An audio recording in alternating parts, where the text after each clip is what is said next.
Hey everybody, Josh Sigurdson of World Alternative Media here. And recently, while people were distracted by the holiday season, Obama once again renewed the National Defense Authorization Act, which allows warrantless surveillance, considers those that go against the government narrative a form of terrorist, and allows for warrantless arrest and detainment.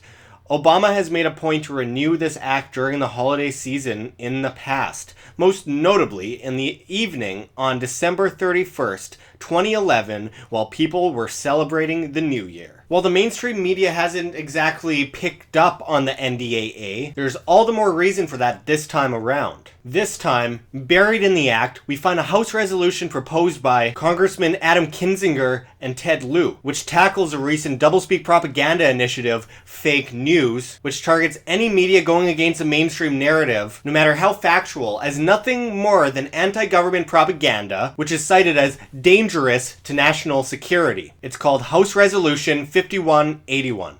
This essentially creates a so-called Ministry of Truth in the United States. While there have been intrusions by the government for more than 100 years on independent media, and the overall narrative such as Operation Mockingbird, which allowed the CIA to literally create fake news in order to socially engineer the public, this is an entire step up and borders on authoritarian information censorship. It not only defies a constitution, but it creates a safety net for the government to continue to censor media into Donald Trump's presidency. While Trump may seem anti-establishment in many ways, he's pretty hardcore when it comes to militarization, and the National Defense Authorization Act is not likely something that he will be putting an end to, which means the media censorship will be continued through his presidency despite it negatively affecting him and the narrative surrounding him. In the Senate, it was introduced by Senator Portman as a Countering Information Warfare Act of 2016. It continues this ridiculous narrative that anyone going against the main propagandized bureaucratic talking points must be working for Russia, a conspiracy theory pushed by globalists like Hillary Clinton and the likes. Senator Rob Portman explained, and I quote, "These countries, as in Russia, spend vast sums of money on advanced broadcast and digital media capabilities,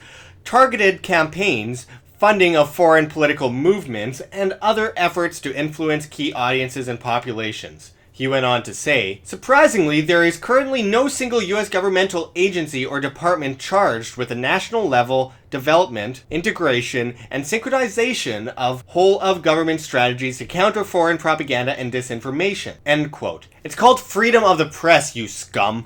So basically, Russia has Russia today, so the US wants its own out-in-the-open propaganda capabilities. Much like Canada has the dreadful CBC. As if CNN and MSNBC aren't enough. So, here's the thing. The people don't need Russia to tell them that the information they're getting from the mainstream media is bogus. They don't need Russia to tell them that the establishment globalists are destroying their sovereignty and purposely desecrating their liberties and freedoms. As Ron Paul puts it, you can't destroy an idea whose time has come. No standing army can tear down the truth once enough people know it. This is getting very dangerous. The United States government wants a complete Nazi-style control mechanism to control information flow. The real Infowar.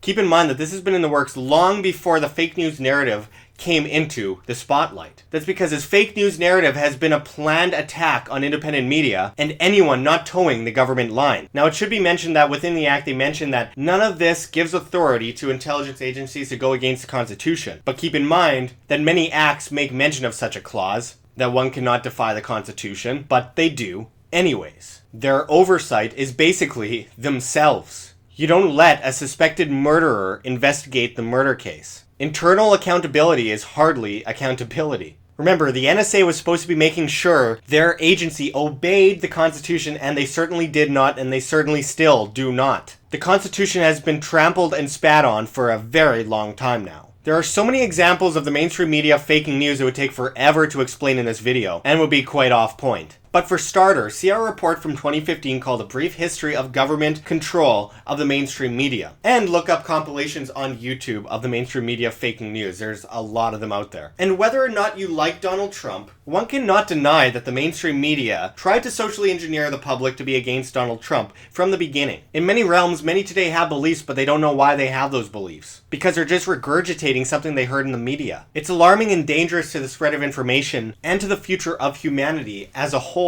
With the attacks coming from the TPP, the NDAA, politically correct culture, and ICANN being transferred over to the United Nations, which George Soros is attempting to regulate in favor of the horrific Open Society Foundation, we have a responsibility in front of us. We must be the media. Be the change. Stand for freedom and voluntary actions of free individuals. And we must combat the spread of false information, the real fake news, mainstream media. There's a reason why only 6% of people actually trust the mainstream media. They're on the verge of collapse and they're desperate, and so are their masters, the global establishment. Wrapping it up, a big way to help is to check the links below. Our GoFundMe, our Patreon, we can't do it without you. Any donation is very much appreciated. We do this for free because we have a passion for the truth, for the message of liberty, and so that you and your family can stay safe in the event of whatever comes your way because you're ahead of the curve. While the mainstream media has huge commercials and they're lining their pockets with millions of dollars, even despite the fact that they are failing, us in independent media, we do it out of passion, not in the search for money. But we can't do it without money too. So that's a big point to put forward there, is that we have links below. You can donate, you can pledge, and of course we have affiliate programs because we have to do whatever we can so that we can keep this operation going 24/7, 365 days of the year. We work very hard to bring it all to you, and we hope you spread it on. So also check our link to Anarchapulco. You can save 10% on your tickets to Anarchapulco in Acapulco, Mexico, by typing in promo code WHAM at the link below. We have a reference link to you in the description and in the comments below. So check that out. You save money, we make money, and a good time is had by all. Let's combat this fake news talking point and show people what the real fake news is. The mainstream media, the government towing propaganda machine. They've almost completely collapsed. We just have to finish them off. There are a few more people we have to wake up. Going into 2017, this is one of our biggest missions. So we'll see all you guys soon. Thank you very much for watching. This is Josh Sigurdson signing out from World Alternative Media. Find the truth, be the change.